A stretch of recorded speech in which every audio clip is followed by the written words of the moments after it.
그리고 온라인의 장점이라 할 수 있겠죠. 네, 우선 이 한번 좀 어떻게 하면 좀 재밌고 좀 가볍겠지만 깊이 있게 할 수 있을까를 고민을 많이 했어요. 우선 이 갈라디아서가 처음으로 선택이 된 이유는 아주 간단합니다. 담임 목사님이 하라고 했어요. 하시라고 했는데 어, 무엇보다 신약 성경 중에 거의 가장 먼저 쓰여진 책이 갈라디아서예요. 야고보서가 아마 그러니까 정확히는 천국 가서 물어봐야 돼요. 정확한 거는 천국 가서 물어봐야 알 수 있는데 그냥 추정하기로는 야고보서 그다음에 갈라디아서 이렇게 순서로 생각이 들고 그리고 야고보서는 바울이 쓰지 않았기 때문에 저자가 달라요. 어쨌든 그러니까 바울이 쓴 것 중에는 가장 1번이 갈라디아서라고 생각되는 것이 이제 정설이에요. 정설인데 그래서 좀 더 의미가 있는 것 같습니다. 이 갈라디아서가 6장밖에 안 돼서 좀 읽기에 만만한 것도 있지만 읽기 만만한 책인 것도 있지만 바울이 아마 첫 번째로 쓴 책으로 추정된다는 점에서는 좀 더 이 1번으로 하는 게 의미가 있는 것 같아요. 예, 잘 오셨습니다, 박미희 권사님. 네.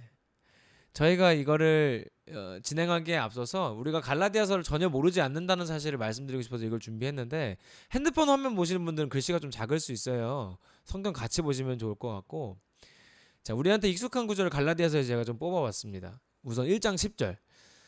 이제 내가 사람들에게 좋게 하랴 하나님께 좋게 하랴 사람들에게 기쁨을 구하랴. 내가 지금까지 사람들의 기쁨을 구하였다면 그리스도의 종이 아니니라. 뭐 이런 거는 암송하셔도 좋습니다. 이거 노래도 있어요. 내가 사람에게 좋게 하랴. 요 노래도 있습니다. 예, 요 1장 10절. 아직 이거는 많이들 모르시는 것 같고 요거는 많이 아실 거예요. 우리 찬양으로도 많이 나오는 노래죠.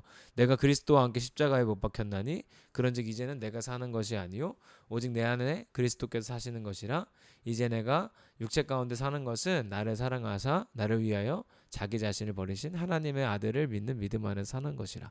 갈라디아서 2장 20절. 우리가 이 말씀은 잘 알고 있죠. 그 제이어스라는 찬양팀에서 본어게인이라고 부른 찬양에 나오는 가사기도 하죠. 그리고 요거는 진짜 다들 못 외워도 들어는 보셨을 겁니다. 성령의 열매가 나오는 책이 갈라디아서예요. 성령의 열매가 나오는 것이 갈라디아서인데 오직 성령의 열매는 사랑과 희락과 화평과 오래 참음과 자비와 양선과 충성과 온유와 절제니 이 같은 것을 금지할 법이 없느니라. 이것도 갈라디아서에 나오는 거고 제가 제일 좋아하는 말씀 중에 하나가 갈라디아서에 있습니다. 6장 9절. 우리가 선을 행하되 낙심하지 말지니 포기하지 아니하면 때가 이르면 거두리라. 그 다음에 오늘은 이 강의를 이 말씀으로 시작을 하고 싶은데요. 바울이 끝에 갈라디아서 정리하면서 쓴 말인데 이거예요. 이후로는 누구든지 나를 괴롭게 하지 말라. 내가 내 몸에 예수의 흔적을 지니고 있노라 라고 했는데 갈라디아서는 바울이 상당히 괴롭게 적은 책이에요. 본인이 마지막에 너무 힘들었다고 말할 정도로 괴롭게 적은 책인데 왜 괴로웠는지 우리가 같이 좀 나눠봤으면 좋겠어요. 자, 오늘 첫 시간이기 때문에 좀 기본적인 내용을 함께 나누고 지나갔으면 좋겠어요. 우리는 이거는 다들 아시죠? 성경은 신약이랑 구약으로 나눠집니다. 그죠? 신약으로 나눠지는데 이 기준이 뭘까요? 요 가운데 요 갈라지는 기준이 네, 어차피 마이크 안 들리니까 틀린 말 하셔도 제가 모릅니다. 유선정 권사님 마스크로 아주 그냥 기가 막히게 가리고 계신데 예. 뭐라고 해도 모르겠습니다. 예, 이 기준은 간단합니다. 중간에 신구약 중간기라는 게 있어요. 근데 이때는 뭐냐 하면 하나님이 아무런 선지자도 보내시지 않았던 시기예요. 그러니까 하나님이 이스라엘 백성들한테 아무런 말씀을 안 하신 시기가 요 때고요. 이 신약이 시작되는 시점은 예수님의 탄생입니다. 그러니까 구약은 예수님이 오실 것이다. 신약은 예수님이 오셨다. 그리고 신약에서는 예수님이 다시 오실 것이다까지 가는 거예요. 크게 나누면 구약은 예수님이 오실 것이다. 신약은 예수님이 오셨다. 다시 오실 것이다. 이 이야기를 하고 있는 게 신구약의 큰 그림이에요. 큰 그림이고 우리가 요 정도는 알고 있으면 좋겠죠. 구약은 39권, 신약은 27권인데 외우는 방법이 있어요. 외우는 방법이 뭐냐 하면 3, 9, 27. 우리 9구단은 다 외웠죠. 그렇죠? 초등학교 때 다 외웠습니다. 3, 9, 27. 이렇게 외우면 되고 두 개를 합치면 성경 한 권에 전체 권수가 나오는 거죠. 뭐냐면 66권입니다. 성경은 총 66권. 그래서 39, 27에서 더하면 66권이 나옵니다. 그런데 이게 재밌게도 분량으로 따지면 사실 권수로는 뭐 12권 차이밖에 안 나네 하지만 신약에는 뭐 빌레몬서 같은 경우는 한 장이고 우리가 지금 하는 갈라디아서는 6장이에요. 그러니까 구약보다는 이 장수 자체가 굉장히 적어서 시편은 150편입니다. 하나가. 그러니까 이 분량 자체로 따지면 구약이 압도적으로 많습니다만 예수님이 오시기 전 이야기인지 오신 이야기 또 오실 이야기인지에 따라서 신약과 구약이 나눠집니다. 네, 이 정도는 기본적으로 꼭 알고 계시면 좋습니다. 자, 그 다음에 구약을 다시 한번 좀 세부적으로 분류를 해보면요. 구약은 이렇게 분류가 돼요. 화면이 작게 보이실 것 같기도 한데 좀만 키워볼게요. 네, 구약은 이렇게 나눠져요. 모세오경, 역사서, 시가서, 대선지서, 소선지서 하는데 우리가 오늘은 지금 신약이기 때문에 좀 가볍게 넘어갈게요. 모세오경은 쉽게 생각하면 앞에 5권이에요. 창세기, 출애굽기, 레위기, 민수기, 신명기 이 5개가 모세오경인데 왜 모세오경이냐 하면 모세가 썼다 그래서 모세오경이에요. 모세가 쓴 5가지 성경이다. 이제 혹시나 들어보신지 모르겠는데 이 모세오경을 다른 말로 토라라고 불러요. 토라. 나중에 혹시 어디서 이런 말 듣게 되시면 그렇게 이해하시면 돼요. 토라라고도 불러요. 역사서는 대표적으로 뭐냐면 뭐 열왕기상, 역대기 뭐 이런 게 역사서예요. 역사서는 말 그대로 이스라엘의 역사가 나오는 책이 역사서고요. 자, 시가서는 딱 느낌 오시죠?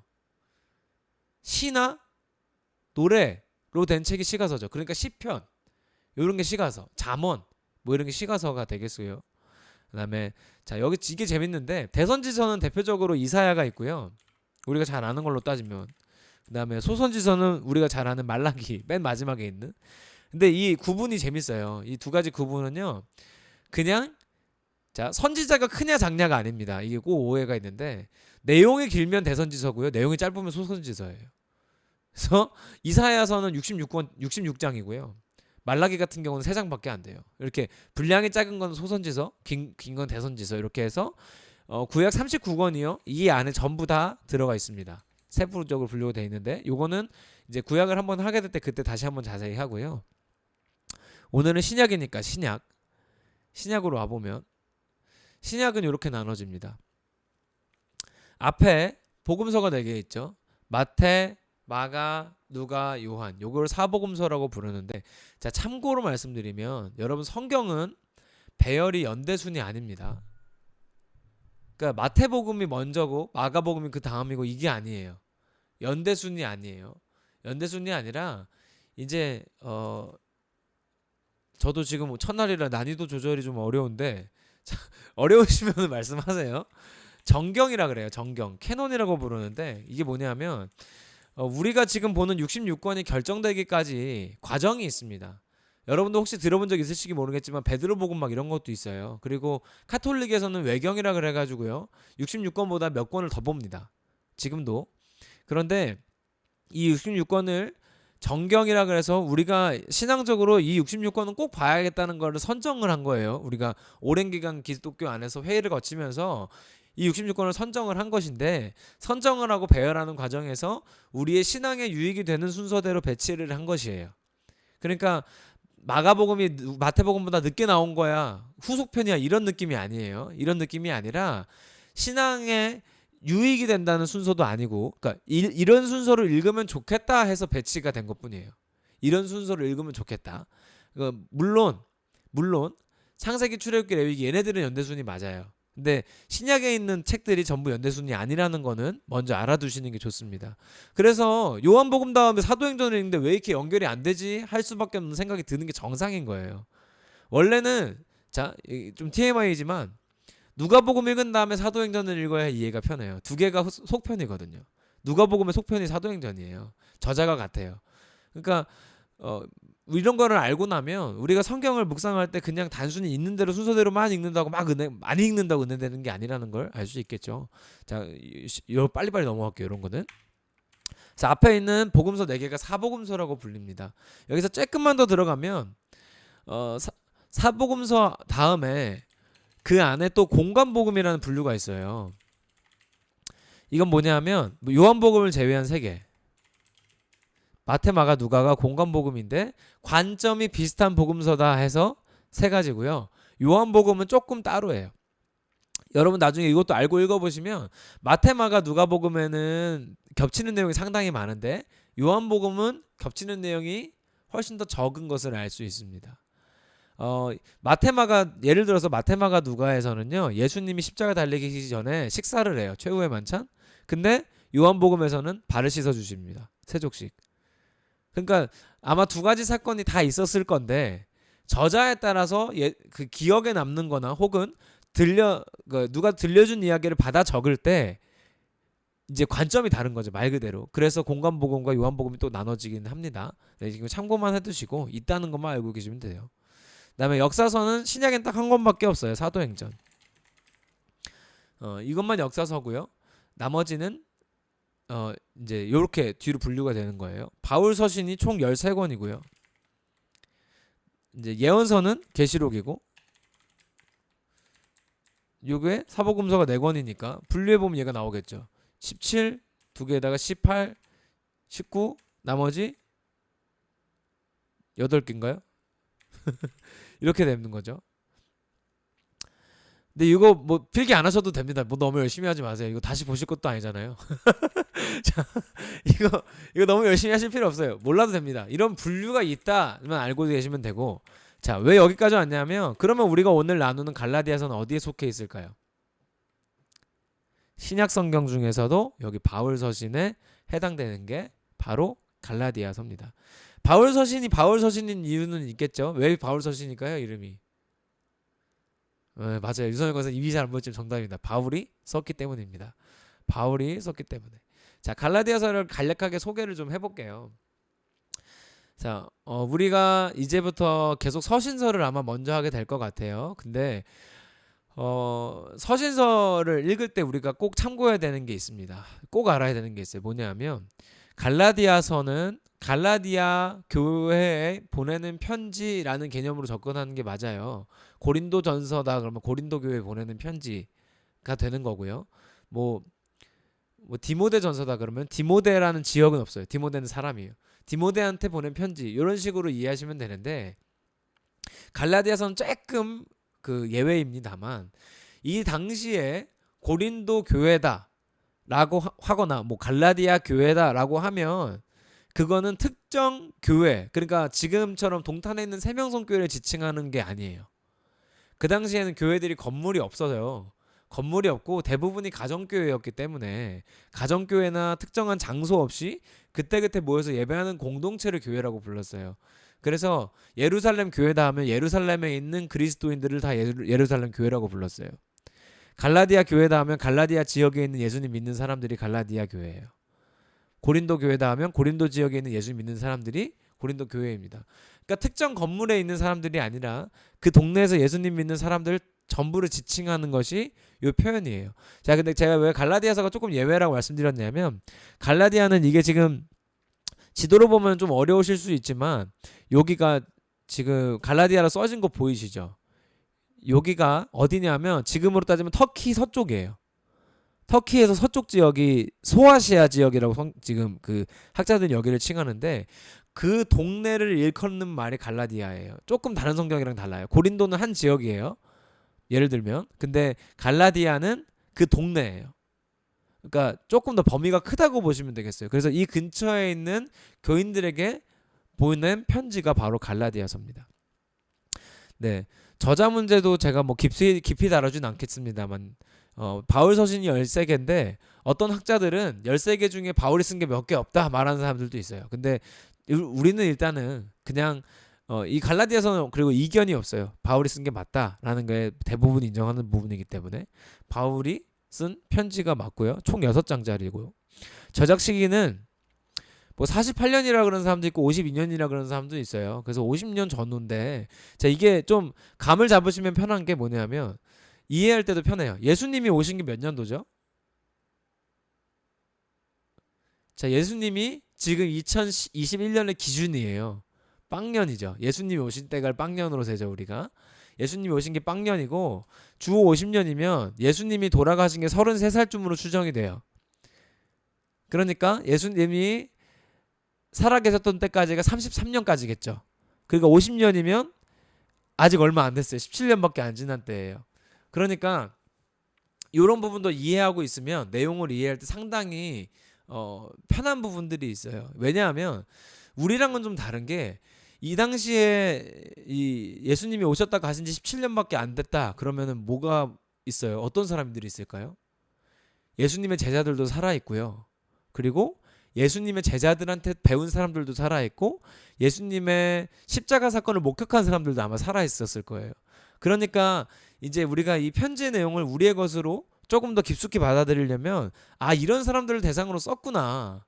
우리의 입장은 어떤가라고 접근하면 더 편한 경우들이 있어요. 그래서 내용을 살펴보실 때 그런 부분도 참고하시면 좋겠습니다. 그래서 이런 내용을 아시는 게 좋아요. 50년경에 쓰여졌다. 네, 갈라디아서의 목적은요. 이건 제가 정리한 건데요. 복음에 대해서 재교육하기 위함입니다. 그러니까 갈라디아 교회는 바울이 전도 여행 중에 방문했던 곳이고 그때 이제 방문했을 때 분명히 전도를 했으니까 복음을 전했잖아요. 전했는데 이제 갈라디아 교회에 문제가 생겼어요. 문제가 생겼는데 바울이 지금 갈라디아 지역에 있지 않기 때문에 갈라디아 지역에 편지를 보낸 거죠. 지금으로 따지면 SNS예요. 저는 이렇게 줌으로 사역하는 걸 좋아하는데 왜 좋냐 하면 바울이 코로나 시대에 온다면 가만히 있을까라는 생각을 저는 해요. 절대 가만히 있지 않았을 거예요. 그치 주영아? 바울은 가만히 있지 않았을 거란다 주영아. 바울이 그랬을 리가 없어. 근데 이 바울이 그랬을 것처럼 지금으로 따지면 SNS 굉장히 잘했던 사람이죠. 그 당시는 최고의 그 통신 수단이 편지였으니까 최고로 빠르고 효율적이고 그다음에 정확했던 게 편지였기 때문에 바울은 갈라디아 지역에 있는 교인들의 문제를 듣고 편지를 보냈는데 그것이 복음 재교육입니다. 왜 이렇게 할 수 있었는지 내용을 제가 살짝 요약해 보면요. 내용 없습니다. 여기 그냥 내용 요약을 제가 해드릴 건데요. 자, 우선 읽기 전에 지금 제가 해드리는 교육이기 때문에 참고가 많이 되실 거예요. 제 설명 듣고 나서 읽으시면 훨씬 더 이해가 잘 되실 겁니다. 자, 성경 내용이 아마 잘 안 보이실 것 같기는 한데 여러분 성경 참고하면서 보시면 되겠습니다. 자, 먼저 갈라디아서 1장 앞쪽에는 1장 1절부터 5절까지 여기는 인사가 나와요. 근데 이거는 그냥 당시의 전형적인 편집 문화예요. 앞에 인사하는 건 편집 문화인데 자, 바울의 인사에는 조금 특별한 게 있어요. 이 3절 보면 그 예수 그리스도로부터 은혜와 평강이 있기를 원하노라 하는데 요게 특징점이에요. 왜냐하면 그 당시에는 이 은혜라는 표현을 사용하지 않았어요. 일반적인 사람들은. 근데 바울의 편지는 정체성이 일단 시작부터 다른 거죠. 하나님의 은혜를 언급하고 시작했고 그 다음에 여기서 또 중요한 게 1절인데요. 다른 인사랑은 조금 다르게 사람들이 여러분 편지 쓰셔봤죠? 편지 써봤죠? 편지 쓰면서 처음에 from 끝에 나는 누구다라고 쓸 때 from 누구 이렇게 쓰긴 하죠. 연애 편지 써보셨잖아요. 근데 거기다가 이제 닭살 돋게 하려고 다른 이제 문구를 쓰기도 하지만 이렇게 길게 쓰진 않잖아요. 첫 절이 엄청 길어요. 3줄이나 되는데 사람들에게서 난 것도 아니요 사람으로 말미암는 것도 아니요 오직 예수 그리스도와 그를 죽은 자 가운데 살리신 하나님 아버지로 말미암아 사도된 바울은 하고 엄청 길게 설명을 해요. 이 길게 설명한 이유가 뭐냐 하면 바울이 변호를 해야 되는 입장이 있어요. 그래서 내가 사도된 것이 오직 하나님의 은혜로 된 것이다라는 말을 꼭 해야 됐기 때문에 한 거예요. 이건 사실 그냥 자기소개처럼 보이지만 갈라디아서에서 무슨 말을 하고 싶은지도 지금 담고 있는 거예요. 그러니까 오직 하나님의 은혜로 내가 사도된 것이 중요하다라는 말을 1절부터 하고 있는 겁니다. 그래서 1절부터 5절까지 인사를 하는데 갈라디아서에서 주로 다룰 내용이 이미 나오고 있는 거예요. 그게 뭐냐 하면 하나님의 은혜에 대한 그러니까 조금 더 들어가면 복음에 대한 구체적인 이해라고 할 수 있겠습니다. 특별히 이 갈라디아 교회의 문제를 조금 이따 나오겠지만 이 갈라디아 교회의 가장 큰 문제가 뭐였냐면요. 율법주의였어요. 율법주의. 그러니까 유대주의. 그러니까 뭐냐면 뒤에 내용으로 한 번 더 설명드리겠습니다만 이 당시에는 원래 기독교 운동이 유대인들에게만 있던 일이었죠. 예수님도 유대인이었고 이스라엘 사람들에게만 있는 일이었는데 이 일들이 이제 빠르게 전 세계로 전파돼 나갑니다. 빠르게 전 세계로 전파가 되면서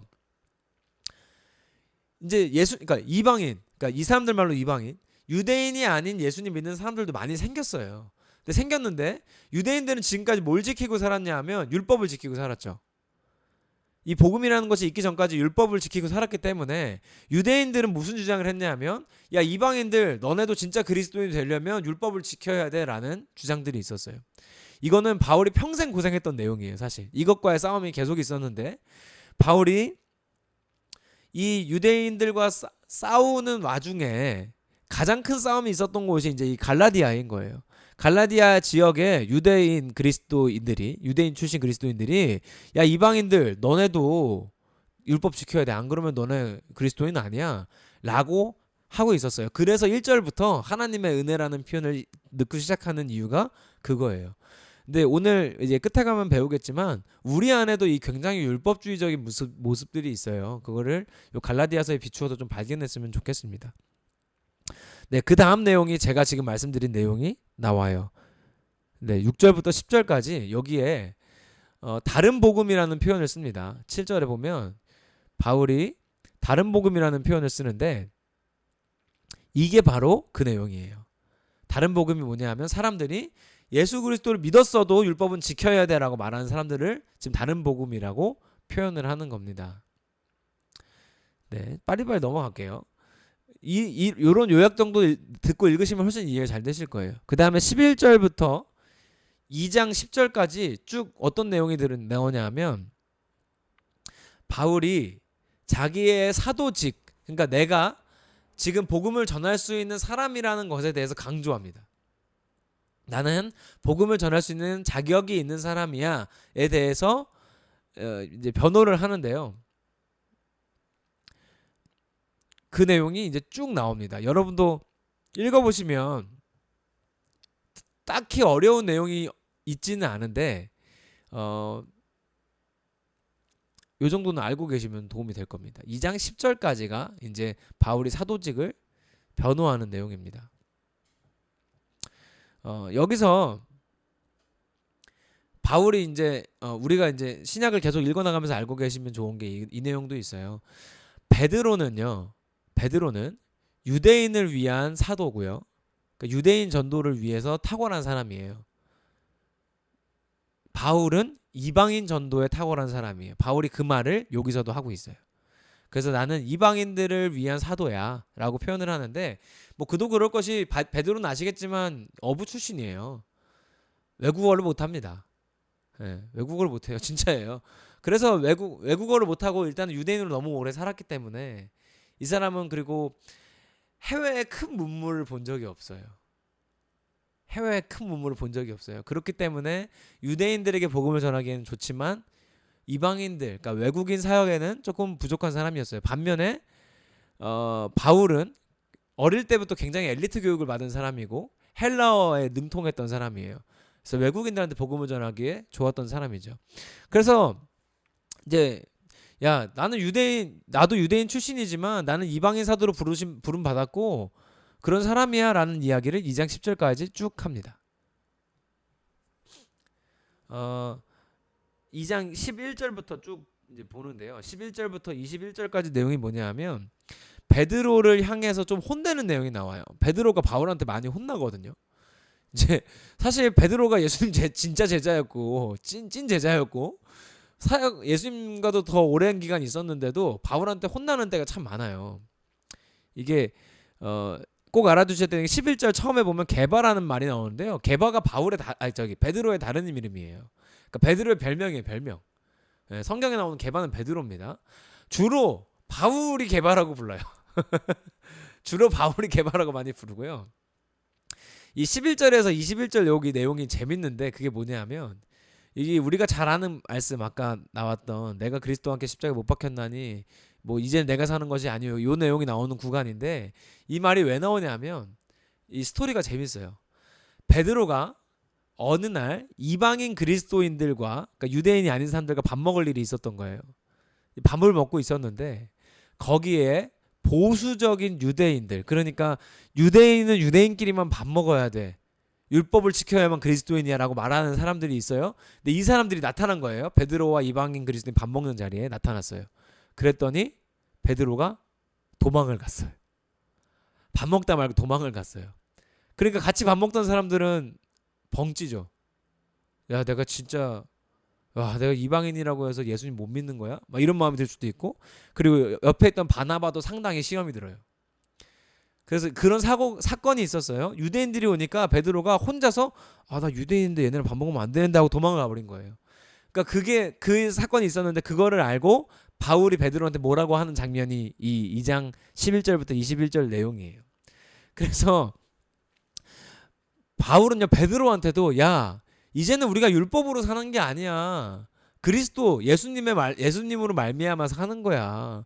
우리가 그와 함께 죽고 그와 함께 살아서 예수님으로 사는 거지 우리가 율법으로 사는 게 아니야. 라는 말을 하는 구간이 여기입니다. 자, 요 정도 요약만 듣고 가셔도 아마 충분히 도움이 될 거라고 생각합니다.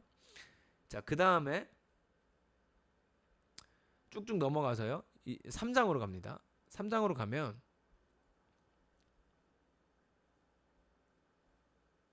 자, 3장부터 4장까지 내용이 뭐냐면 율법과 믿음에 대해서 싸움을 붙여요.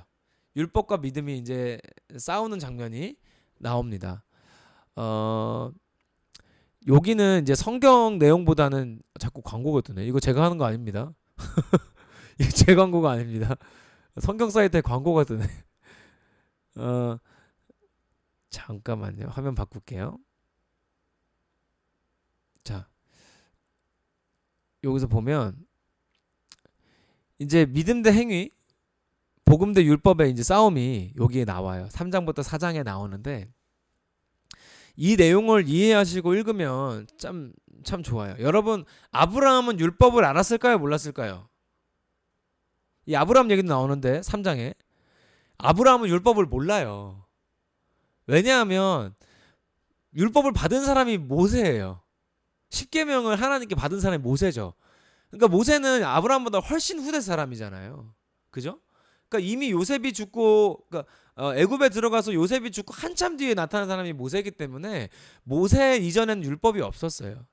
그러니까 아브라함은 하나님과의 약속을 지킴으로써 구원을 받았던 사람이 아브라함이고, 이제 모세 이후로는 율법을 지킴으로써 구원을 받았던 것이 율법이었어요. 그리고 예수 그리스도가 오신 이후부터는 이제 율법이 아니라 예수 그리스도를 믿음으로, 그러니까 믿음으로 구원을 받는다는 게 기독교의 핵심 교리죠. 그러니까 율법으로 구원을 받는 게 아니라 믿음으로 구원을 받는다. 요 내용이 나오는 게 이제 3장이랑 4장에 걸친 내용입니다. 자, 여기서 이제 바울이 사용하는 표현 중에 하나가 뭐냐면 초등교사, 초등학교 선생님이라는 표현을 써요. 그러니까 뭐냐하면 우리가 중학교 가면 초등학교 선생님 필요합니까? 안 필요합니까? 물론 초등과정을 튼튼하게 하기 위해서 복습은 할 수 있죠. 복습은 할 수 있죠. 근데 딱 그거라는 거예요. 뭐냐면 중학교 가면 이제 중학교에서 잘하면 되지. 초등학교는 선생님은 더 이상 필요 없다는 거예요. 그것처럼 초등교사인 율법은 복음이 있기 전까지, 그러니까 예수 그리스도가 오시기 전까지 우리를 하나님께로 인도하는 방법이고 통로였어요. 그렇지만 복음이, 그러니까 예수 그리스도가 이 땅에 오셔서 십자가 지시면서 우리 죄를 속하시고 하나님 나라에 갈 수 있는 권리를 주시고 하나님 나라에 살 수 있는 권리를 주신 그 이후부터는 율법은 더 이상 효력이 없다는 거예요. 그러니까 율법으로는 구원을 받을 수 없다. 단 바울이 말하는 것도 그거예요. 율법이 아주 쓸모가 없냐? 그건 아니다. 율법은 우리를 하나님께 가까이 갈 수 있게 하는 구체적인 지침서, 방향은 될 수 있다. 방향은 될 수 있으나 그것으로 우리가 정죄받거나 구원받지는 않는다. 그러니까 바울의 정확한 의견이에요. 자, 근데 제가 여기서 꼭 말씀드리고 싶은 게 있었어요. 그게 뭐냐면 그러니까 이 더 쉽게 설명을 드려볼게요. 복음은 쉽게 말하면 은혜고 누구지? 민성아 조용히 하자. 자, 복음은 쉽게 말하면 은혜고 율법은 쉽게 말하면 행동이에요. 아주 그냥 조금 크게 풀어버리면 복음은 은혜고 율법은 행동이에요. 자, 그러니까 우리가 행동으로 구원받을 수 없다라고 하는 것이 결국은 복음인데, 그래서 기독교를 종교라고 하지 않습니다. 자, 자녀들한테 사회 시간에 기독교가 종교입니까? 물어보면은 종교라고 해야 됩니다. 사회학적 분류로 종교가 맞아요. 그거 틀렸다고 교회에다 고소하시고 그러시면 안 됩니다. 옛날에 시몬스 침대가 그 광고 바꾼 거 아시죠? 침대는 가구가 아닙니다 했는데 초등학생들이 다 가구 아니라고 해가지고 진짜로 그거 그래서 광고 문구가 바뀌었거든요. 여러분 종교가 맞아요 사회학적으로. 그런데 잠깐만요. 자, 그 종교가 맞는데 사회학적으로 맞으나 우리한테는 종교가 아니에요. 자, 왜냐하면 종교학개론에서 말하는 종교의 본질은 뭐냐면 인간이 신을 찾아 나서는 행위예요. 그러니까 행동. 굉장히 율법적인 거죠. 율법적인 거. 우리가 어떤 행동을 해서 신을 발견하거나 신처럼 되거나 하는 것이 종교예요. 이게 어떻게 보면 율법과 비슷해요. 율법이 이런 거예요. 하나님이 주신 613개의 약속이 있어요. 근데 그거를 지키기 어려워서 십계명 10개로 줄였어요. 그게 율법이에요. 그래서 그거를 지킴으로 자 음소거 풀지 마세요. 자 최성희 권사님 옆에 있는 사람 누구 민성이야? 자 음소거 풀지 마세요. 자 그 어디까지 했지? 그러니까 자 율법을 613개가 율법인데 그걸 지킴으로써 구원을 받으라고 했던 게 모세에게 주셨던 약속이에요. 근데 이스라엘 백성은 십계명조 제대로 못 지킵니다. 하나님께로 가는 방법이 있는데 그걸 지키지 못해요. 그러니까 인간이 행동으로 안 된다는 건 구약을 통해서 계속 확인이 됩니다. 그리고 나서 예수님이 이 땅에 오신 사건, 예수님이 신이잖아요. 하나님이잖아요. 왜 기독교는 종교가 아니냐면 원래는 종교는 인간이 신을 찾아가는 건데 신이신 예수님이 이 땅에 오셨어요. 그렇기 때문에 이건 종교가 아닌 거예요. 거꾸로예요. 올라가는 행위가 율법이요 종교인데 하나님이 내려오셨기 때문에 이건 종교가 아니라는 거예요. 그래서 우리는 이것을 복음이요 진리라고 부르는 거예요. 그러니까 이게 복음이랑 율법에 대해서 이해하실 때 꼭 필요한 내용입니다. 자, 그렇다면 여러분 우리 안에는 율법주의 좀 제가 율법주의라는 말을 오늘 많이 쓰는데 갈라디아서가 하는 말이 그거예요. 우리 안에는 율법주의적인 부분이 있는가 없는가? 있나요 없나요? 많이 있습니다. 많이. 예를 들면 여러분 새벽기도 하시는 분들 여기 많이 계신데 지금 새벽기도 하는 이유가 뭔가요? 이게 복음적인 사람은 새벽기도 하는 이유가 뭐냐면 하나님이 좋아서 하는 거예요. 하나님이 아버지니까 아버지랑 얘기하려고 하는 게 새벽기도예요. 그죠? 그런데 율법적인 사람은 특정 내용을 성취받기 위해서 기도합니다. 뭐 예를 들면 우리 자녀 좋은 대학 가게 해주세요 하기 위해서 수능 앞두고 100일 동안 100일 기도를 한다거나. 그러니까 100일 기도하는 게 무조건 나쁘다는 게 아니에요. 근데 목적이 특정 어떤 것을 성취하기 위해서 그런 기도만 하는 것은 상당히 율법주의적이라는 거예요. 거기서 빨리 벗어나야 돼요. 어떤 분들이 저한테 와서 막 상담하실 때 그래요. 저희 교회에서 그래요. 어떤 분들이 자기는 이제 우리 자녀들이 다 교회를 안 다닌대요. 이제 뿔뿔이 터져 사는데 자녀들을 위해서 기도를 1000일 동안 하고 있대. 1000일 기도. 1000일 되면 뭐 이루어주시지 않을까? 여러분 1000일 기도를 했기 때문에 하나님이 들어주시는 건 굉장히 종교적인 거죠. 그죠? 그런데 이런 거예요. 나는 하나님한테 기도해서 이걸 성취받기 위해 기도하는 거야가 아니라 하나님이 나에게 기도하면 응답하신다고 약속하셨어. 약속 믿고 기도해. 이게 복음적인 거예요. 그러니까 우리 안에 다 종교적이고 율법주의적인 모습이 다 있어요. 이거를 걷어내는 작업이 되게 중요한데 거기서 그 내용을 좀 짧고 굵게 잘 다룬 책이 바로 갈라디아서예요. 3, 4장을 잘 읽어보시면 로마서를 통해서 이걸 다루면 굉장히 길고 어려워요. 사실 로마서에 더 잘 나오지만 근데 갈라디아서는 로마서에 좀 약간 압축본 같은 느낌이 있거든요. 그래서 3, 4장을 잘 읽어보시면 율법과 복음의 관계에 대해서 잘 이해할 수 있어요. 우리의 종교적인 모습이 필요 없는 건 아니에요. 하나님께 열심히 기도하는 거 좋죠. 근데 그 기도의 목적이 무엇이냐에 따라서 그 기도가 하나님과 아예 관계가 없을 수도 있어요. 사실 자녀가 시험 잘 보기 위해 기도하는 거는 절에 가서도 할 수 있잖아요. 이렇게 생각해보면 되게 쉬워요. 내가 지금 하는 게 절에서 스님도 할 수 있는 것인지 아닌지 생각해보면 되게 구분이 쉬워요. 율법적인 건지 복음적인 건지. 그래서 저도 이 공부를 하면서 굉장히 제 안에 있는 율법적인 것들을 많이 버려냈거든요. 그래서 여러분도 이 갈라디아서 묵상하시면서 여러분 안에 있는 율법주의를 좀 발견하셨으면 좋겠어요. 그래서 내가 그냥 내가 열심히 했으니까 하나님 응답하실 거야 라는 방향이 아니라 하나님이 기도를 들으신다는 사실이 기뻐서 기도하게 되고 아 내가 말씀을 이렇게 많이 읽으면 하나님이 좋아할 거야가 아니라 그냥 하나님이 좋으니까 하나님을 알고 싶어서 하나님 인스타그램에 접속하는 거예요. 하나님의 인스타그램 성경책이거든요. 하나님이 지금 만약에 지금 시대에 성경을 만드셨다면 인스타그램에 만드셨을지도 모르죠. 그죠? 아니 하나님 페이스북을 만드셔가지고 하나님 글 쭉 쓰고 막 하셨을지도 모르죠. 근데 지금은 그게 아니라 그 당시에는 SNS가 없으니까 하나님이 남겨주신 최고의 SNS는 텍스트, 글자였던 거예요. 그러니까 책으로 남기신 거죠. 예. 그래서 우리가 하나님이 그냥 좋아서 말씀을 보는 게 돼야지 내가 백독을 함으로써 어떤 걸 얻어내고자 하면 이거는 방향이 틀리다는 거예요. 그게 율법주의예요.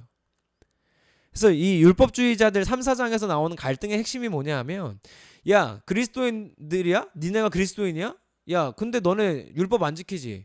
대표적으로 지켜진 율법이 뭐였냐면 할례예요. 할례. 남자들이 그 이제 수술을 받는 거죠. 할례 받는다는 표현을 썼는데 이제 유대인들은 다 할례를 받았어요. 그런데 이방인들한테는 그게 해당이 안 되는데 마치 유대인처럼 되는 게 그리스도인이 되는 것이냐 주장했던 사람들이 갈라디아 교회에 많았던 거예요. 막 와서 헷갈리게 한 거예요. 그래서 바울이 그거에 대해서 강력하게 싸우는 겁니다. 아니 이방인은 예수 그리스도 믿음으로 구원받는 거 맞아. 더 이상 할례는 필요 없어. 예수를 믿냐 안 믿냐가 중요하지 할례는 중요하지 않아. 요즘으로 따지면 이런 거랑 비슷해요. 제가 지금 굉장히 반팔 이렇게 편한 셔츠, 폴로 셔츠 그냥 입고 있는데 제가 지난 주일에도 청년부 예배 올라갈 때 너무 힘들어가지고 양복 벗고 티셔츠 갈아입고 올라갔어요. 만약에 이거 웬만한 보수적인 교회였으면 제가 교회 잘리는 일입니다. 제가 교회에서 해고를 당합니다. 정말이에요. 장로님들이 어떻게 이렇게 거룩하지 못하게 티셔츠를 입고 설교하냐 해가지고 만약에 누가 이제 쪼리 신고 교회 왔다고 너 어떻게 쪼리 신고 교회 오냐 이런 게 할례주의 같은 거예요. 유대주의자들이 주장했던 할례 같은 거. 야 그리스도인이 됐으면 이렇게 거룩해야지 복장이 거룩해야지 막 이런 거. 물론 교회 올 때 우리가 어느 정도 선은 지키는 게 맞아요. 그죠? 교회에 너무 빨가벗고 오거나 뭐 한겨울에 패딩 입고 오거나 하면 불쾌함을 줄 수 있죠. 그러니까 그런 거는 피해야 되지만 그런 범위를 벗어난 것들은 이제 사실 개인적인 부분들이 많은데 유대인들이 볼 때는 할례도 안 받은 것들이 예수님 믿는다는 게 마음에 안 드는 것뿐이에요. 그냥 그들의 시점에서. 근데 복음의 눈으로 보면 아무 문제가 없어요. 예수 그리스도를 믿음으로 구원받는 것이기 때문에 할례는 더 이상 의미가 없거든요. 그래서 이 싸움이 있는 거예요. 그러니까 유대주의자들은 자꾸 야 그래도 율법적인 행위를 해야지 라고 말하는 거고 그 바울은 아니야 예수 그리스도를 믿음으로 충분해 라고 말하고 있는 거죠. 그 내용이 3장 4장에 나옵니다. 자, 좀 길어졌는데 넘어갈게요. 다음에 5장으로 가볼게요. 5장 6장인데요. 5장 6장에 우리가 드디어 잘하는 말씀이 나와요. 5장 후반 22절 가면 오직 성령의 열매는 여기 해가지고 이제 성령의 열매의 말씀도 나오고 우리가 아는 것들이 조금 나옵니다. 근데 왜 바울이 성령의 열매를 말하는지 앞 내용을 생각해보면 조금 추측이 되시지 않습니까? 그러니까 그리스도인은 율법을 지킴으로 멋진 생활을 하는 게 아니라 성령의 열매 맺는 것이 그리스도인의 멋진 모습이야 라고 말하고 있는 거예요. 그렇게 하면은 이제 읽는 게 훨씬 편해지시겠죠. 그러니까 단순히 야 율법만 잘 지키면 너네가 잘한 거야? 다 한 거야? 이게 아니에요. 그러니까 우리로 따지면 이런 거예요. 그냥 나는 주일에 교회 안 빠지고 나가니까 난 좋은 그리스도인이야 라고 말할 수 없다는 거예요. 바울은 오히려 그건 율법만 지킨 거고 율법적으로 주일만 지킨 것이고 성령의 열매를 맺는 게 진짜 좋은 그리스도인이야 라고 율법주의자들한테 말하고 있는 거예요. 그리고 갈라디아 교인들에게. 그러니까 너희가 율법을 지키는 거는 지키려고 하지 말고 율법이 문제가 아니야. 예수 그리스도를 믿음으로 성령의 열매를 맺어라 라고 말하고 있는 것이 바울의 주장입니다. 그래서 이렇게 나오는데 자 여기서 이제 끝으로 가면서 제가 꼭 보여드리고 싶은 게 있어요. 바울은 분명히 행위가 아니라 믿음이 중요하다고 했어요. 지금 자 율법을 지킴으로가 아니라 예수 그리스도 믿음으로 구원받는다고 했는데 여기에 이런 말이 나와요. 아까 제가 처음에 소개해드렸던 건데 6장 9절 제가 제일 좋아하는 말씀이에요. 우리가 선을 행하되 낙심하지 말지니 포기하지 않으면 때가 이름이 거두리라. 이게 뭐라고 나왔으면 선을 행하라고 합니다. 헷갈리는 거예요. 어떡하라는 거야? 율법을 지키라는 거야? 자 바울이 말하는 행함이 없음은 그러니까 율법만 지키는 걸 말하는 거예요. 율법만 지키는 행동은 필요 없다. 라고 말하지만 성령의 열매는 맺으라고 말하는 게 또 바울이에요. 그래서 6장에서 말하는 이 여기서 말하는 선이 뭐냐면 이거는 여러분이 어느 성경을 읽어도 마찬가지예요. 성경에 나오는 선이라는 거는요. 우리 이 노래 아시죠? 선하신 목자 날 사랑하는 분. 그죠? 예수 그리스도를 선한 분이라고 표현하는 게 성경이에요. 그러니까 선하다는 거는 하나님의 속성이거든요. 이게 착할 선자가 맞기는 한데 선하다는 거는 단순히 그냥 우리가 윤리적으로 말하는 착한 행동이 아니에요. 성경에 나오는 선은 진리의 기준에서 선이에요. 진리의 기준에서 착한 행동. 그러니까 뭐냐면 쉬운 말로 하나님이 원하시는 행동이에요. 그러니까 여기서 말하는 바울이 말하는 선을 행하라는 건 하나님의 일을 하라라는 거예요. 율법을 지켜라가 아니라 하나님의 일을 해라. 그런데 여기 나온 게 뭐냐면 낙심하지 말랍니다. 자, 이 말은 반대로 말하면 뭐냐면 하나님의 일을 하면 낙심할 일이 있다 없다. 낙심할 일이 있다는 거예요. 그죠? 하나님의 일을 해봐. 낙심할 일이 생기거든? 근데 낙심하지 말라고 말하고 있는 거죠. 낙심할 일이 생긴다는 거예요. 우리 이런 데서 위로받는 거예요. 제가 굉장히 위로받았던 말씀이에요. 이 노래. 2019년도에. 그래서 이제 노래로도 만들었던 노래인데 구절인데 그래서 낙심할 일이 생기지만 포기하지 않으면 때가 이르면 거둘 거야 라고 바울이 이제 끝에 가서 말하고 있는 거예요. 자, 그러나 오늘 핵심은 뭐냐면 선을 행한다는 표현이 율법을 지켜라는 말이 아니라 하나님이 원하시는 일을 해라. 좀 더 앞으로 가서 조금 땡겨오면 성령의 열매 맺는 일들을 해라라는 게 이제 바울이 6장을 마무리하면서 하고 있는 말이죠. 이제 11절부터 18절 마지막까지 해서 바울이 이제 편지를 마무리하는데요. 이 편지 마무리하는 부분이 있는 것도 그 당시 사회에서 쓰여졌던 편지의 대부분의 형태와 동일합니다. 그런데 재밌는 게 있어요. 제가 아까도 이 말씀 소개했는데 바울이 직접 말하는 거예요. 이후로는 누구든지 나를 괴롭게 하지 말랍니다. 갈라디아서를 쓸 때 상당히 괴로웠다는 거예요. 왜 그랬을까요? 바울은 아마 안타까웠을 거예요. 자기가 갈라디아 지역에서 선교 여행하면서 복음을 그렇게 열심히 전했는데 다른 복음이 들어와 버렸잖아요. 그러니까 예수 그리스도를 믿음으로가 아니라 너는 율법도 지켜야지라고 말하는 사람들이 나타났는데 갈라디아 교인들이 그 말에 흔들리고 어려워했기 때문에 편지를 쓴 거거든요.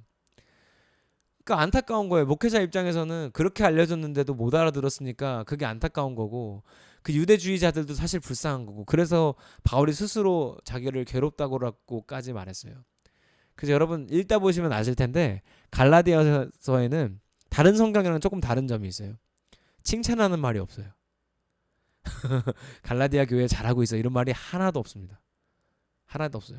바울이 상당히 힘들고 아마 제 생각에는 격하고 화난 감정으로 쓰지 않았을까라는 생각을 좀 해봅니다. 그래서 여러분 그런 거에도 조금 이입해 보시면 굉장히 성경을 입체적으로 읽으실 수 있어요. 제가 이거는 아마 오늘이나 다음 주에 할 때 정도까지만 할 것 같은데 성경을 이거 하고 넘어가겠네. 이것만 하고 성경 묵상하는 법 말씀드리고 마무리를 할게요. 갈라디아서가 피하라고 말하는 두 가지가 있습니다. 이 전체를 요약하는 거예요. 이제 뭐냐면 첫 번째로는 이 율법주의 먼저 할게요. 이때까지 한 게 율법주의니까 이거 뭐라 그래 제가 말씀드렸죠. 우리가 뭐 하면 하나님 기뻐하실 거야. 이게 율법주의예요. 그러니까 하나님은 이미 우리한테 다 주신 분이기 때문에 우리가 하나님이 원하시는 일만 하면 그걸로 다 기뻐해요. 근데 예를 들어서 성가대 연습을 하는데 성가대가 음정을 틀리지 않아야만 하나님이 영광 받으실 거라 생각하는 게 율법주의예요. 찬양팀이 실수하지 않아야 하나님이 영광 받으실 거라 생각하는 게 율법주의예요. 교회에는 이런 것들이 많고요. 그리고 단순히 제가 이 선을 행하되 막 이 말씀하면 2019년도에 제가 그 설교를 많이 했었어요. 제가 그 말씀이 너무 은혜를 받아서. 근데 하다 보니까 저희 교회 청년들도 무슨 오해를 하냐면 회사에 가서 호구가 되는 게 착한 일이라고 생각하는 거예요. 누가 부탁하면 다 해주고 얘 제가 할게요. 얘 제가 할게요 해서 일 다 떠맡고 바빠가지고 교회 일 하나도 못하고 이거를 선이라고 오해를 했던 거예요. 그거는 착한 그리스도인이에요. 선한 그리스도인이 아니라 그냥 세상적으로 착한 거예요. 선한 게 아니라. 그러니까 그런 게 율법주의거든요. 단순히 세상이 원하는 착한 일을 해가지고 어떻게 바꿔보겠다고 말하는 게 기독교에서 말하는 복음이 아니에요. 그러니까 우리는 이 율법주의를 피해야 돼요. 여러분도 이번에 갈라디아서 읽으시면서 한번 발견해 보세요. 내가 이런 부분에서는 율법주의적이어지진 않나? 내 이런 부분에서 내 행동을 너무 강요하고 행동에 너무 집착했던 것은 아닌가라고 생각해 보시면 좋겠습니다. 그리고 또 나머지 하나가 방종주의인데요. 이거는 반대예요. 율법주의의 반대말. 방종은 자유에서 한 걸음 더 나아간 거거든요. 기준 없는 자유예요. 기준 없는 자유가 방종인데 왜 이 말씀을 드리냐면 바울이 이렇게 은혜에 대해서 강조를 하고 믿음에 대해서 강조를 하니까 난 믿었으니까 됐어. 믿었으니까 끝났어. 라고 생각하시는 분들이 있어요. 그러니까 이제 교회는 나가. 절대 안 빠지고 예배는 다 나가지만 주차는 개판으로 해. 뭐 이런 거. 뭐 예를 들면 그 어떤 동네에 그 외제차 한 대 때문에 엄청 고생하는 사연이 TV에 나온 적이 있어요. 벤틀리를 타는 사람이 있는 거예요. 빌라촌인데 서울에 있는 빌라들이 좁잖아요. 근데 이 사람이 주차를 일부러 삐뚤게 하는 거예요. 차를 긁지 않으면 나갈 수 없게끔 막 차를 대는 거예요. 그러니까 사람들이 차 빼기가 무서우니까 택시 타고 출근하는 거예요. 자기 차 놔두고. 막 이런 일들. 만약에 근데 그 사람이 그리스도인이 아니길 바라자면 그 사람이 예수 믿는 사람이다? 라면 큰일 나는 거예요. 그러니까 이게 뭐냐면 우리가 주차를 잘함으로 구원받는 건 아니에요. 그렇죠? 그런데 하나님 기준에서 선한 일에 주차를 잘하는 거 정도는 포함이 된다는 거죠. 너무나 기본적인 차원이라는 거죠. 그런 거는. 그러니까 우리가 도덕적으로 행동함으로 구원받는 건 아니지만 도덕적으로 방종하며 사는 것도 하나님이 원하시는 거 아니라는 건 우리는 상식적으로 다 알아요. 우리 양심이 알고 상식이 알고 있어요. 우리는 그 정도는 무조건 지켜야 되는 거예요. 층간소음이 났는데 난 하나님께 나는 용서받는 사람이라 우리 아이는 뛰어도 용서받을 거야. 이건 말도 안 되는 거죠. 그죠? 사람한테 잘못한 게 있으면 사람한테는 사과해야 되는 거예요. 하나님께는 용서를 받지만. 그게 이제 방종주의의 패착이에요. 그러니까 이런 나는 다 용서받았으니까 이렇게 막 해도 돼라고 하는 것도 아니지만 그렇다고 해서 난 이렇게 했으니까 구원 받을 거야라는 것도 아니라는 거예요. 그러니까 우리가 이 중간에서 줄타기를 잘해야 되는데 그러기 위해서 꼭 읽어야 되는 책이 이제 이 갈라디아서입니다. 긴 시간 여러분 집중 잘해주셔서 감사하고요. 마무리하면서 성경 묵상하는 방법 제가 첫 시간이니까 말씀드리고 마무리를 할게요. 이거는 정답은 아니고요. 개인적으로 제가 하는 방법입니다. 제가 하는 방법인데 저는 설교자니까 더더욱 이렇게 하지만 제 청년들이랑도 이렇게 해봤거든요. 근데 되게 좋아해요. 그리고 훨씬 더 깊이 있어져요. 자, 우선 성경을 처음에 읽으시면서 그냥 저는 지금 저희 교회에서 하는 성경 읽기 방식이 너무너무 감사하는 게 뭐냐 하면 그냥 숫자만 많이 읽는 게 좋은 읽기가 아니에요. 한 구절을 읽어도 제가 어제 수요 예배 때도 수요 낮 예배 때 말씀드렸었는데 내 시간이 의미 있는 시간, 카이로스의 시간이 되는 거는 의미를 부여했기 때문이거든요. 한 구절을 읽어도 의미 있게 읽으면 돼요. 제가 요즘에 운동하면서 김종국이라는 사람을 엄청 좋아하게 됐는데 이 사람이 얘기하는 게 뭐냐면 100kg를 드는 게 중요한 게 아니라 50kg를 들어도 100kg를 들듯이 의미 있게 드는 게 중요하다. 정자세로 하는 게 중요하다 말을 해요. 그러니까 우리가 한 구절을 읽어도 내게 오늘 기억에 남는 말씀은 무엇이 있을까라고 기대하는 마음으로 읽으셔야 돼요. 하루에 한 장을 읽어도 좋으니까 기대하는 마음으로 읽으시고 기억에 남는 말씀이 무엇인지 끊임없이 보면서 읽어보세요. 재밌는 게요. 같은 장을 읽어도 오늘 다르고 내일 다릅니다. 내년에 읽으면 또 완전히 다르고요. 자, 기억에 남는 말씀을 한번 찾아보는 거예요. 그래서 한번 적어보세요. 뭐 저는 뭐 갈라디아서 6장 9절 뭐 이런 거. 그다음에 그 오늘 이 묵상을 통해서 느낀 점 한번 적어보는 거예요. 정말 느낀 점을 적어보는 거예요. 아, 선을 행하라고 하신 말씀이 이렇게 이해가 돼서 좋았다. 뭐 이런 거 적어보고 그다음에 적용을 해보는 거죠. 나는 이 하나님이 하나님의 일을 하라는 이 선을 행하라는 말씀을 어떻게 적용하지? 한번 생각해보고 오늘 내가 직접 가정에서 혹은 교회에서 아니면 내가 오늘 출근한 직장에서 할 수 있는 일은 뭐가 있을까? 해보는 게 이제 적용이 되겠죠. 자, 그리고 마지막으로 제가 꼭 강추하는 부분인데요. 질문을 꼭 남겨보세요. 근데 이거 매일 하기는 어려울 거예요. 근데 쓸데없는 질문도 좋아요. 쓸데없는 질문도 좋으니까 질문을 해보시면 좋아요. 질문에 대해서 답하면서 그 신앙이 성장하는 경우가 상당히 많아요. 예를 들면 오늘 말씀 가운데 혹시 뭐 질문되는 게 있는지 한번 살펴볼게요. 저도 한번 보면 그냥 지금 한번 보면서 뽑아볼게요. 예를 들면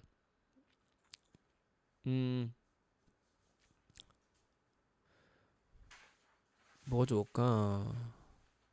이렇게 쭉 보다가 아주 쓸데없는 것도 괜찮아요. 뭐 이런 거. 뭐 예를 들면은 여기 지금 화면에는 안 나오는데 이런 질문 해볼 수 있죠. 왜 하필이면 율법을 초등교사라고 했을까? 그죠? 카메라 멈췄나? 할렐루야. 잠깐만요. 카메라가 멈췄어. 여러분 소리는 잘 들리시죠? 카메라가 멈췄어. 그 예를 들면 왜 하필이면은 중등교사가 아니라 초등교사일까? 이런 것도 쓸데없지만 좋은 질문이 될 수 있어요. 그런 것도 여러분 해보시면 참 좋겠고요. 그 다음에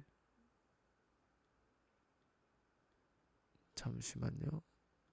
아이고 카메라가 가셨어. 뭐 그런 것도 해볼 수 있겠고 아무튼 꼭 질문을 남겨보시기를 바랍니다. 쓸데없어도 괜찮아요. 이게 포인트예요. 쓸데없어도 돼요. 우리는 너무 쓸데없는 일을 하면 안 된다고 오랫동안 어릴 때부터 배워가지고 그런데 쓸데없는 질문 하셔도 됩니다. 예. 왜 하필이면 초등교사라 했을까? 뭐 이런 것들 해보시면은 좋을 것 같습니다. 네. 혹시 질문 있으시면 질문을 받고요. 제가 마무리를 하도록 하겠습니다. 그 오디오를 켜고 해주시면은 더 좋겠습니다.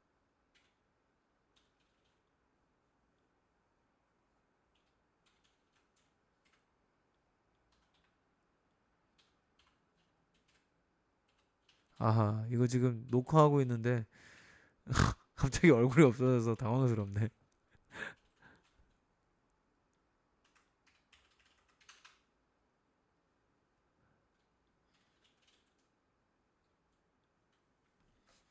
네. 우리나라는 질문하는 사람이 없죠. 네, 거의 없죠. 네. 제가 카메라 갑자기 없어져서 안타깝지만 오늘은 여기까지 하고요. 아마 오늘은 첫 시간에 조금 길었어요. 제가 해드릴 것들이 많아서 조금 길었는데 그 부족하지만 또 와주셔서 감사하고요. 다음 주에도 같은 시간에 동일하게 진행됩니다. 우리 가능하신 분들 하시면 좋겠고 다음 주에 읽기가 아마 이번 주 광고에 나갈 건데 갈라디아서일 거예요. 그래서 참고하시면서 읽으면 또 큰 도움이 되실 줄 믿습니다. 제가 기도하고 마무리하겠습니다. 하나님 감사합니다. 귀한 시간에 우리가 함께 하나님 말씀을 나눌 수 있고 또 배울 수 있게 해주셔서 감사합니다. 우리에게 주신 이 복음이라는 것이 은혜라는 것이 또 믿음으로 구원을 받는 것이 얼마나 감사한 일인지 다시 한번 깨닫게 도와주시며 우리 안에 있는 율법주의와 종교주의인 것들이 발견되어지고 말씀에 비추어 해결이 되는 귀한 시간 될 수 있도록 인도하여 주시옵소서. 말씀이 읽혀지게 도와주시고 읽는 가운데 은혜가 넘치게 하나님 인도하여 주시옵소서. 감사드립니다. 예수님의 이름으로 기도합니다. 아멘. 감사합니다. 긴 시간 수고하셨습니다. 감사합니다.